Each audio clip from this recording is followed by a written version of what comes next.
కూడా ఈశ్వరుడే వచ్చినప్పుడు అది ప్రతిబింబ రూపంలో ఉన్న పరమేశ్వరుడికి నమస్కారం చెప్పినప్పుడే యాదేవి సర్వభూతేషు ఛాయారూపేణ సంస్థిత.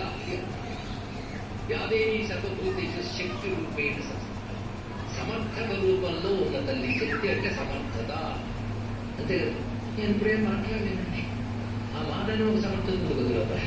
మాట్లాడలేనండి అనుకున్న సమర్థత కూడా, ఆ సమర్థత కూడా కావాలి. కానీ ప్రతి వారిలో శక్తిగా ఉన్నది ఆ తల్లి. యస్య పద తస్య యా శక్తి ఉదాహృత సా సర్వేశ్వరి దేవి. ఏ పదార్థంలో ఏ శక్తి ఉన్నదో ఆయా శక్తులన్నీ సర్వేశ్వరి. ఇది ఒక్కటి తెలుసుకుంటే ప్రతి శక్తిని నమస్కరించాలి. అదే భారతీయ సనాతన ధర్మ సంస్కారం. అది ఉదయించే సూర్యుడికి నమస్కారం చేస్తాం, చంద్రుడికి నమస్కారం చేస్తాం, పంచభూతానికి నమస్కారం చేస్తాం, ప్రతి జీవుల్లో ఉన్న పరమాత్మ నమస్కారం చేస్తాం, నాలో ఉన్న శక్తికి కూడా నమస్కారం చేస్తాం. అవునా లేదా? అందుకే ఆ తల్లి శక్తి రూపేణ సంస్థిత